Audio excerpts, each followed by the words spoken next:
Part of the pirate fantasy is this idea of a life of total freedom at sea. But how free were the pirates who did not fit the historically represented European captain that we see at the center of most stories? Let's take a look at freedom through the lens of one of the most famous pirates ever, Black Caesar. You may have heard of the adventures of the larger-than-life African chieftain who plundered alongside Blackbeard, but as it turns out, even though there was an actual Black Caesar, there were dozens of other pirates of African descent referred to as Black Caesar. Ahoy, mateys. I'm Captain Joel Cook. Yes, the Captain Joel Cook. And this is Rogue History. Very little of what historians know about Black Caesar is concrete and grounded in evidence. We know that Black Caesar was born somewhere in Africa, most likely West Africa. He was lured onto a slave ship where he established an alliance with a sailor of unknown origins. Together, they took over the ship and eventually joined Blackbeard's crew aboard the Queen Anne's Revenge. 18th century vessels are incredibly complex, and it takes a lot of training to be able to be skilled in knowing how to work a vessel. He picked up the skills to be an adept and well-known maritime man. And I think that is a testament to his success. According to the general history of pirates, Blackbeard took Black Caesar under his wing as a sort of mentor-mentee relationship. Sort of like Obi-Wan Kenobi and Luke Skywalker, but instead of a spaceship, it was on a pirate ship. And then in 1718, when Blackbeard's pirate ship ended up in a final standoff against the British Royal Navy off the coast of North Carolina, Blackbeard, who was killed in that battle, entrusted Black Caesar to blow up the Queen Anne's Revenge, so it would never be under English control. No, not you, Caesar. Should anything untoward happen, I want you to stay here, ignite the powder room. They may take me, but a ship under my command, never.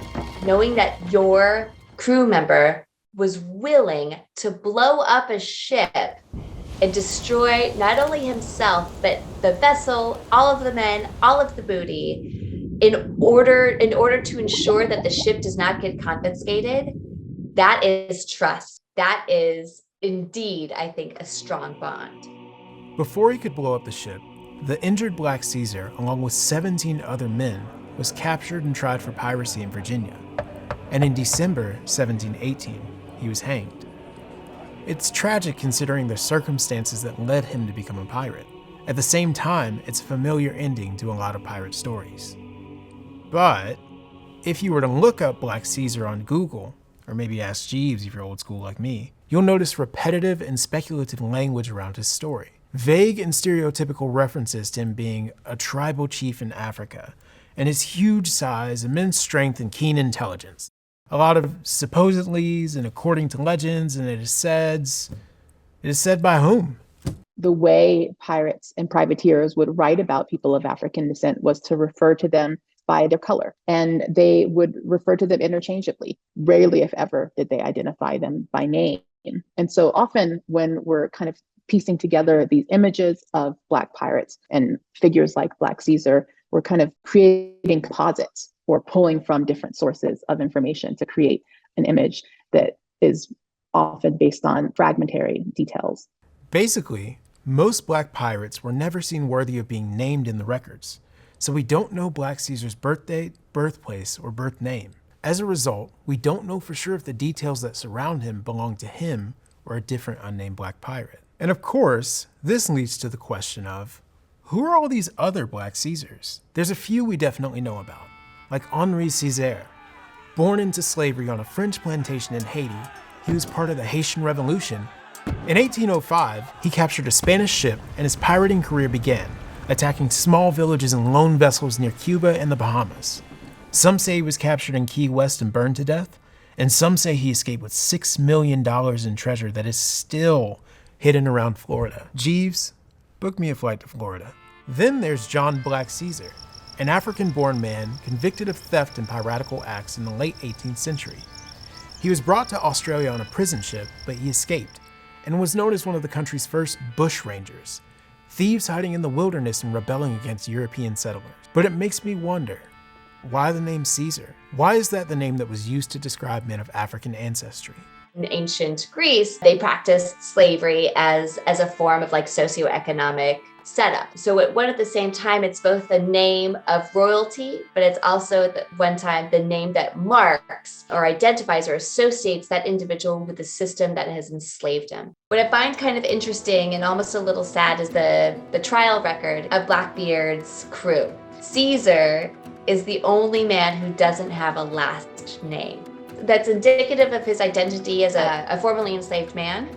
Unfortunately, we don't have many written first-hand accounts of history from enslaved people. Most of the historical records we have are from the perspective of well-off European men who often wanted to make themselves the hero of the story. They're trying to bolster or burnish their own reputations. And so a lot of that involves them talking about them as the good guy, as the hero, as the brave one. My wondrous journey, a life at sea.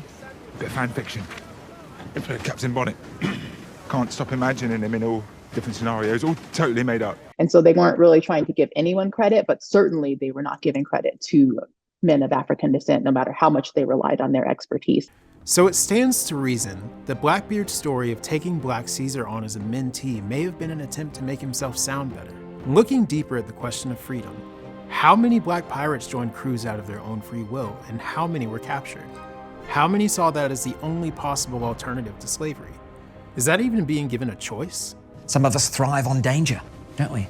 Yeah, but look, me and Jim, we don't do this because we like it. We do it because we don't have any other choice. It's a common feel-good story. An enslaved person against all odds breaking the bonds of slavery and escaping to an exciting, adventurous life where their destiny is in their own hands. But unfortunately, even at sea, enslaved and free Black people suffered in many of the same ways that they did on land. So they had their reasons, and piracy had its appeal, but it also had its dangers and risks that they wouldn't necessarily be able to live any freer than they did on land. Maybe they had some more mobility, but did they necessarily have their freedom? Black Caesar isn't just a story of a famous pirate. It's the story of many, many unknown men of African descent who wanted a chance at freedom. At the time, the man we refer to as Black Caesar had no way of knowing how history would look back at him, what he would represent, and the countless people he would be a stand-in for. But isn't that what makes legends? Legends aren't born saying, "Hello, I'm a legend." They often don't even know that they're going to be legends as they're facing their fate. So legends are made by how we tell their stories. It's up to us to decide who is a legend and what parts of history are legendary. 15 men and a dead man's chest. Yo ho ho and a bottle of rum. Drink and the devil have done for the rest. Yo ho ho and a bottle of